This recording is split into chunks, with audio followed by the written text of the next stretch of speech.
Stephanie, share with the group as quickly as possible the mistake we make with development officers and their spouses. We were doing a $7 million campaign for Oakdale Christian Academy, 100-year-old boarding school that had been started by one woman in Jackson, Kentucky, in her home at her kitchen table 100 years ago, teaching 2 students with severe learning disabilities because there was no school in the area who could teach these children. And 100 years later, they serve about 100 children a year in this boarding school for teens with severe developmental disabilities, learning disabilities, and behavioral problems. We had a couple who we had already had some early conversation with. The husband was the chancellor of a major university.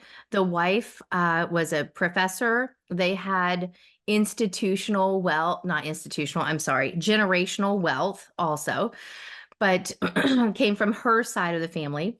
We took them to an awareness event. We then asked them if they would meet with us after the awareness event. They did. Just before at the awareness luncheon, the wife, Ann, was sitting next to me. She said, Stephanie, we've been in higher education for so long. We're very familiar with development. We understand what your role is.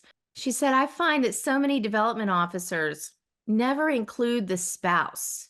They really go to the breadwinner, but they don't really include the spouse in understanding that the spouse is going to influence which charity receives the gift and the amount of that gift. She's absolutely right.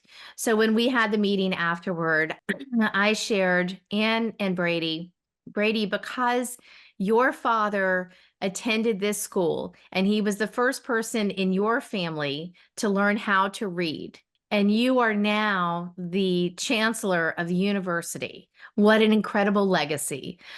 We wanted to ask you to consider a $150,000 gift towards scholarships that would be in your name or your father's name for the students who cannot afford to attend the school or whose families cannot afford to. We would like to ask you to consider a separate gift of $300,000 for the renovation of the library. And we would like to name the library for your father, the first person in your family who learned to read. And at a separate time, we'd like to talk to you about how your estate plan can play a role in the endowment. And Brady leaned back and he said, well, Ann and I talked before we came in. We were thinking about $100,000 as a gift. And I nodded my head and I took that slow drink of water and I let them process the ask. And then Ann turned to Brady and said, but honey, we didn't know about the library before today. Just think how it would honor not only your father, but you are the president of the Library Foundation.